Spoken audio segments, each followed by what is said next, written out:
श्रीरुक्मिणी सहस्रनामस्तोत्रम्।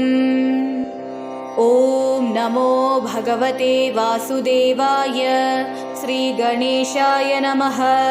सूत उवाच शृणु शौनकमद्वाक्यमाश्चर्यं द्वारकामगात्। नारद पूजयित्वां तं कृष्णो वचनमब्रवीत्।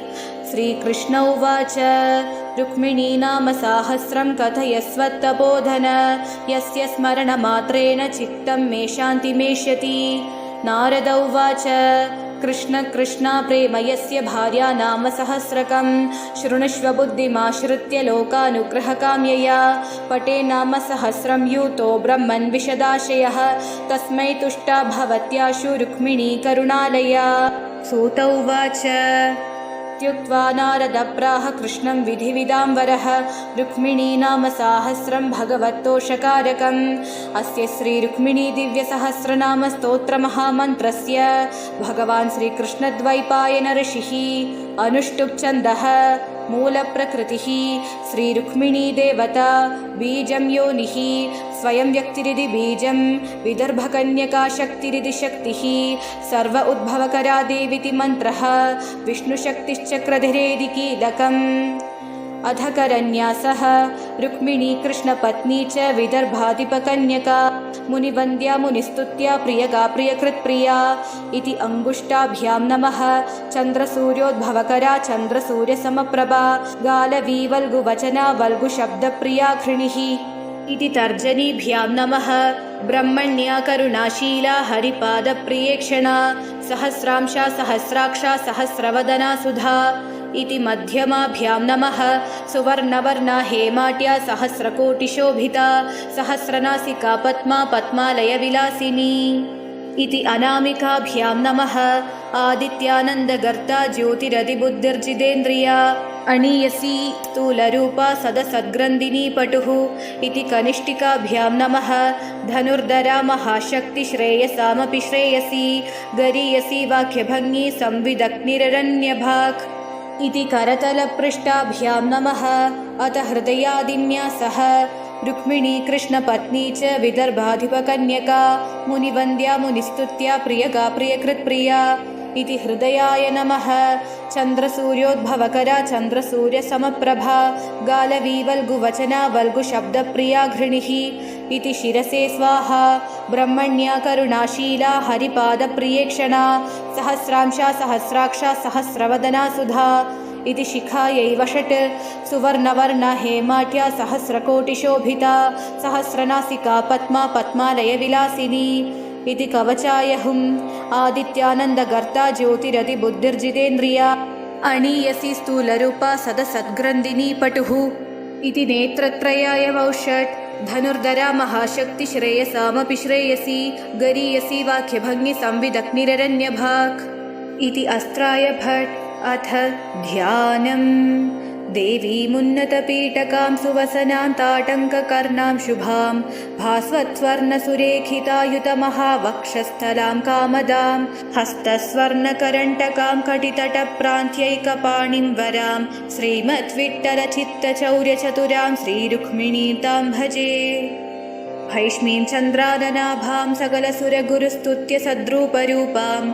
वन्द्यां ब्रह्मादिभिस्तां मुनिवरवरदां रुक्मिणीं कृष्णभार्यां। सर्वालङ्कारशोभां नतसुखदपदामादिशक्तिं सुरेन्द्रां। व्यक्तामाध्यां गुणाढ्यां प्रियकरुणपरां सुन्दराङ्गां भजेऽहम्। सिञ्चन्नूपुरशोभिपादकमलां मन्दास्मितोऽध्यन्मुखीं। कञ्चाक्षीं कुजभारभीरुविलसन्मध्याङ्क्वणत्कङ्गणां। शम्भुवादै परिसेवितां सुवसनां जाम्बूनदालङ्कृताम्।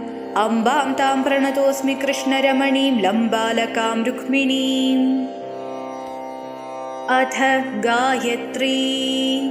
ॐ भीमक्यै च विद्महे कृष्णपत्न्यै च धीमहि तन्नो लक्ष्मी प्रचोदयात्। मागेदिलेले हृदयदिन्यासकरावं त। अथ ध्यानम्। भैष्मीं चन्द्राननाभां भजेऽहं। श्रीरुक्मिणी देवी प्रीत्यर्थं जपे विनियोगः। हरिः ओम्। रुक्मिणी कृष्णपत्नी च विदर्भाधिपकन्यका। मुनिवन्द्या मुनिस्तुत्या प्रियका प्रियकृत्प्रिया वल्लभा वल्लरी नन्दा नन्दनानन्दकृत्वरा ज्ञाननिष्ठा ज्ञानगम्या ज्ञानवाच्या वचः सुखा सुखता सुखनिष्ठा च सुखगा सुखनिर्मला सुभगा भगगा गङ्गा गङ्गा सागरवासका खगा पगा घगा गम्या घगगा गोपयान्नघा विहङ्गारूपसुभगा सत्रगा मित्रनाशिनी योगनिष्ठा योगवासा योगकर्त्री सुयोगका योगिनी योगवित्रेत्री कर्त्री भर्त्री विशारदा कृष्णा विष्णुपदी वन्द्या कृष्णानन्दकरा शुभा शुभकर्त्री शुभानन्दी शुभगा शुभदायका मोक्षदा मोक्षगा माया विष्णुशक्तिर्महद्युतिः द्युतिका द्युतिता नित्या नित्यध्वंसनकारिणी पञ्चवन्द्या पञ्चगम्या पञ्चाध्या पञ्चपल्लवा पञ्चवासा पञ्चनिष्ठा प्रपञ्चातीतगामृता नारायणसरोवासी नारायणपरायणा नारायणी शारदाम्बा त्रयम्बकी वसुधा शिवा शिवगा शिववन्द्या च शिवध्यानपरायणा शङ्कराध्या शङ्करा च शङ्करप्रियनूपुरा वाराही मत्स्यकी कूर्मी नारसिंही च वामनी भार्गवी सूर्यवंशाढ्या वासुदेवी जिनप्रिया कल्किनी टाकिनी शूलिनी शूलनाशिनी ब्रह्मादिवन्द्यपादा च ब्रह्मादिज्ञानदायिनी जगत्कर्त्री जगद्धात्री जगद्वन्द्या जगत्प्रिया जगदाकाररूपा च जगतेकपरायणा जगद्ध्वंसी जगद्वासी रुद्राणी रुद्रकारिणी रुद्रप्रिया रुद्रनाशा रुद्रा रुद्रानुगामगा श्यामा श्यामाङ्गना रम्या रम्यकाननवासिनी भक्तिप्रिया भक्तिगम्या भक्तिशक्तिधरामरा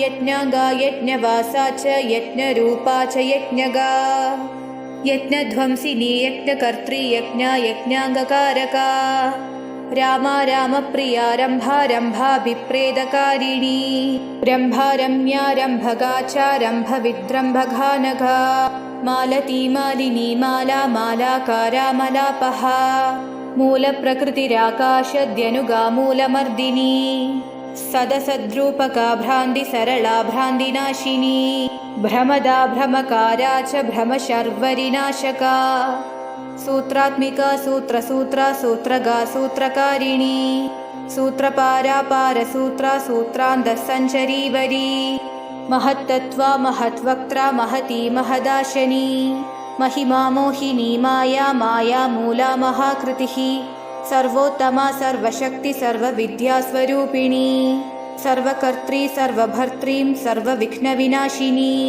हिरण्यगर्भा गर्भा च हिरण्यसदृशानना हिरण्यवर्णा वर्णा च हिरण्यरजतामला परात्परा परानारि नरभूषणभूषणा विशालाक्षी महामारी सगुणा गुणवर्धना सुपर्णा पार्वती दुर्गा कोटितीर्थाखनाशिनी विश्वम्बरा विश्वरूपा विश्वा विश्वात्मिका सुधीः वैष्णवी माधवी लक्ष्मी वैकुण्ठाकुण्ठसञ्चरी योगपीठा वषट्कारा भूतभव्यभवत्करा अव्यया पौरुषी साक्षी क्षेत्रज्ञा क्षेत्रपालका क्षेत्राधिष्ठा तु गहना क्षेत्रमाला महामतिः क्षेत्राकृतिर्भूतभावा भूतभावनतत्परा पूदात्मिका पूदपरा मुक्तानां गतिरुत्तमा अक्षरी योगिनी ज्येष्ठा प्रधानपुरुषेश्वरी स्वयंभवी महाशब्दा ह्यनाधिनिधनान्दका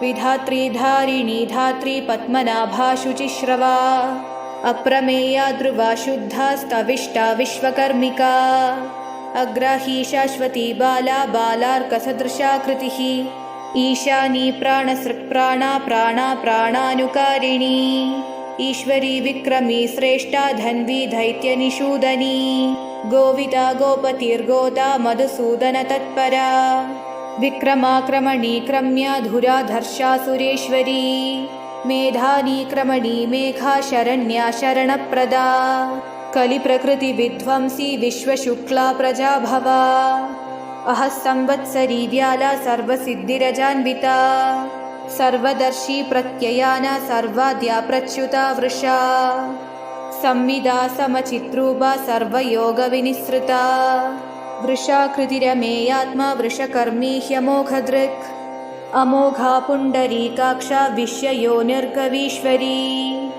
स्थाणुरूपा वरारोहा सर्वका बभ्रुवाहना विश्वक्सेना वेदवेदी जनलोकनिवासिनी महातपपरालोकधीशना च जनार्दनी धर्माध्यक्षा चतुर्दष्ट्रा चतुर्व्यूहासुराशनी चतुर्भुजा वसुभुजा सुराध्यक्षा कृतागमा जैत्री भोक्त्री सुविजयी भ्राजिष्णुर्जगदात्मिका उपेन्द्रा संग्रही वैद्या सर्वस्थित्यन्तकारिणी महामदा महायोग्या मधुहा वीरः तथा ऊर्जिदा यमुना वेद्या महोत्साहा महाबला इन्द्रियातीतका देवी महाबुद्धिरथीन्द्रिया अनिर्देश्या महाकाया महावीर्या धृतात्मिका श्रीमती च महेश्वासा श्रीनिवासा महीधरा अनिरुद्धपदानन्दी कौमारी च सताम्पतिः हंसीमरी च दमनी पद्मवासा सुलोचना सुतपस्वी रमा पद्मा भुजगा भुजगोत्तमा अमृत्युर्विश्रुता शास्त्री गदा पाणी स्थिरामतिः सुदुर्मर्षी सुसन्दात्री सिंहस्कन्दा गुरुत्तमा निमिषा निमिषा काली कपिला कपिलप्रिया रग्विलासाग्रणिन्यार्या नयकारणकारणा समीरप्रेरणा प्रेर्या वायुभक्ष्या सहस्रणीः सहस्रमस्तका कालकला काष्ठादिरम्बिका सहस्रचरणा गौरी सम्प्रमर्दा विलासिनी विनायकी विघ्नहन्त्री विवृता वह्निसंयुधा गरुडासना महामोहा संवर्तन निशाननी चतुर्वर्णा चतुर्भर्ती चतुर्वेदपरायणा आयुर्वेदविदा वेत्री धनुर्वेद विशारदा गान्धर्ववेदपारा वै शिल्पशास्त्रपरावता सुप्रसन्ना सुगम्भीरा सिद्धार्थसिद्धसेविता सङ्कल्पसिद्धिसिद्धिश्च सिद्धिसाधनतत्परा अनेकरूपका कान्तिरनेकसिंहवाहिनी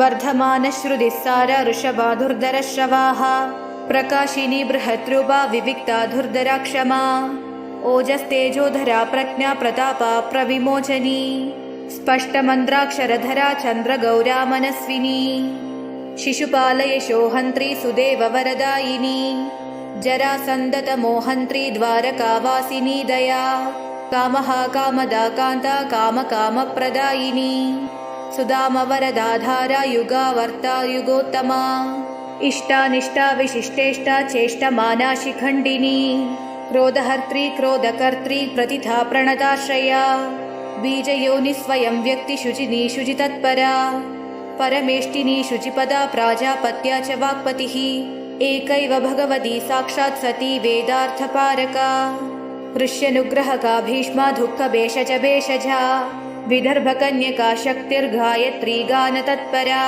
वीणानादपरा माता जगन्माता जगत्पिता जगदाभरणा भूतिर्गुणभूता हिरण्मयी विश्वायना विश्वकरा कार्यकारणकारिणी सर्वोद्भवकरा देवी मन्त्रमाला परायणा भूतेशा सूत्रिणी सूत्रा सूत्रभा सूत्रपारका विष्णुशक्तिश्चक्रधरा रविवंशविभूषणा सहस्रबाहुवदना सहस्रकरसंयुता चन्द्रसूर्योद्भवकरा चन्द्रसूर्यसमप्रभा कालवीवल्गुवचना वल्गुशब्दप्रिया घृणिः ब्रह्मण्या करुणाशीला हरिपादप्रियेक्षणा सहस्रांशा सहस्राक्षा सहस्रवदना सुधा सुवर्णवर्णा हेमाट्या सहस्रकोटिशोभिता सहस्रनासिका पद्मा पद्मालयविलासिनी आदित्यानन्दगर्ता ज्योतिरिति बुद्धिर्जितेन्द्रिया अणिमयी स्थूलरूपा सदसद्ग्रन्थिनी पटुः धनुर्धरा महाशक्ति श्रेयसामपि श्रेयसी गरीयसी वाक्यभङ्गी संविदग्निरनन्यभाक् पुराणी निधना वेला प्रदकथ्यातस्तुषां पतिः प्रयतानि यथा श्रेया ज्ञात्रज्ञेयस्वरूपिणी भैरवी कालिका शान्ता चन्द्रभागा मरुद्वती ताम्रवर्णी सुदुर्मर्षी बृहती पुष्करालया शृग्यजुस्सामगा सामा मृत्युसंहारनाशिनी विहङ्गमा कामगमा यातायातपरायणा छन्दोगात्रा च शकुनी जनभूषणभूषिता धर्मार्थकामतत्त्वज्ञा क्षेत्रक्षेत्रनिवासिनी संख्यात्मिकानन्तरूपा मायावादनिराशिनी विभवा भवहन्त्री च चण्डिका मधुघातिनी अग्निरूपा वायुरूपा नक्षत्रादिनिवासिनी ऋदुमासकरा कौक्षी सर्वधर्मपरायणा रुक्मकेशी रुक्मभूषी वैदर्भी रुक्मयानुजा कृष्णस्यागमनाकाङ्क्षी कृष्णचिन्तनकारिणी विश्वदर्शी परं दाम्नी मनुजाकृतिराकृतिः शैलपुत्री महारात्री शङ्खचूडनिषूदना चन्द्रघण्टा महाघण्टा कूष्माण्डा पञ्चमीति च कात्यायनी स्कन्दमाता महागौरिसिद्धिविद् कालरात्रिश्च चपला नवदुर्गा च रञ्जनी अशुभहरणा चण्डी विषमा दुर्गमा तथा ऐन्द्री गजसमारूढा ईश्वरी वृषवाहना ब्राह्मी हंससमारूढा सर्वापत्तिविनाशिनी शङ्गिनी चक्रिणी घोरा मूषलायुधधारिणी गदिनी हलिनी शक्तिकेटकी तोमरी तथा पाशहस्ता परशुधरा त्रिशूलवरधारिणी कुन्तायुधा शाङ्गर्धरा गङ्गचर्मधरा वरा मुद्गलाधारकाधारा बाणपट्टीशधारका दैत्यनाशकरा भक्तपालका भयवाहिनी महारौद्रा महोत्साहा महाघोरतमाक्रमा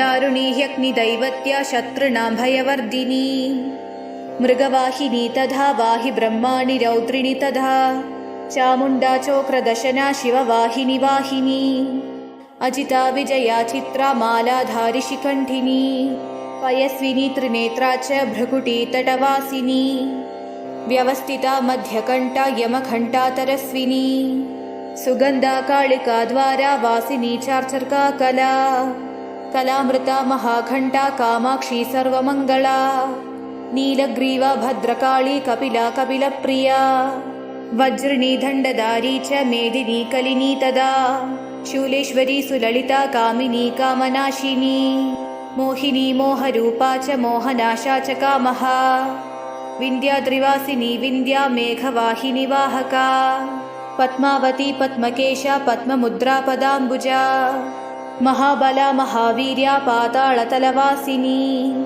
केशिनी भीमधंष्ट्रा च कौबेरी कुरुपालिनी ज्वालामुखी ज्वालमाला छत्रिणी छत्रवाहिनी भूर्लोकानन्ददात्री च ऋग्मूर्तिमन्त्रयन्त्रिणी सावर्णातनयाधारा महामारी तपस्विनी सा योगनिद्रा विपुला स्वनाभिकमलोद्भवा स्वाहा स्वदा वषट्कारा ह्यर्धमात्रात्मिका तदा प्रकृतिस्तु गुणाधारा महारात्रिसुदारुणा श्रीहिं स्वरूपा बुद्धिश्च बोधलक्षणलक्षिता परमेश्वरी च परमा लोकनिद्रानुकारिणी तामसी तामसाकारा बोधनी बोधिकामला सुरासुरनुता शोषा धर्मन्यायपरायणा विष्णुपादाब्ज सम्भूता सन्ध्या सावित्रिका स्थितिः सदा संहतिरूपास्या मनुरूपा मनोभवा भवरोगहरा देवी समुत्पत्त्यार्तिनाशिनी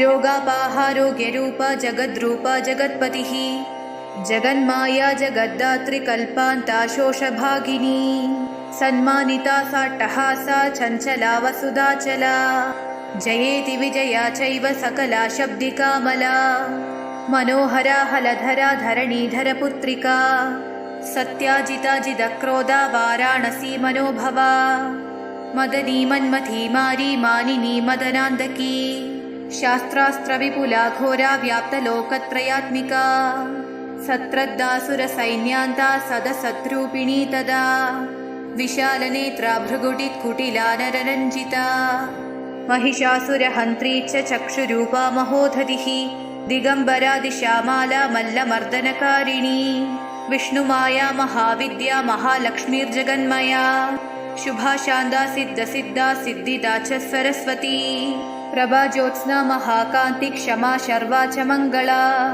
हिङ्गुला च तदा पद्मा दान्ता लक्ष्मीर्हरिप्रिया सुनन्दानन्दिनी नन्दा त्रिपुरासुरमर्दिनी वेदमादा यज्ञविद्या प्रसिद्धा च सुधाधृतिः सिद्धविद्या च पृथिवीमुठानि विन्ध्यवासिनी पुरोहितप्रिया काली पत्नी नारदसेविता ज्वालामुखी ज्वालामाला कुमुदानन्दवासिनी प्रह्लादिनी महादुर्गा दुर्गा दुर्गातिर्नाशिनी दुर्गमा दुर्लभा भर्गा स्वर्गा त्रिपुरवासिनी शाम्भवी शान्ता च मदिरा मुदुहासिनी महानिद्रा योगनिद्रा भवानी भवहारिणी कुलेश्वरी महामारी प्रज्ञातारा कलेश्वरी ओंकारा पृथिवीकारा चेतना कोपनाकृतिः कलावती कलाकारा बिन्दुमात्रा जयाकृतिः पद्मासना कुण्डला च बुद्धमाता जनेश्वरी जनमाता शारदा च जितेन्द्रा हंसवाहिनी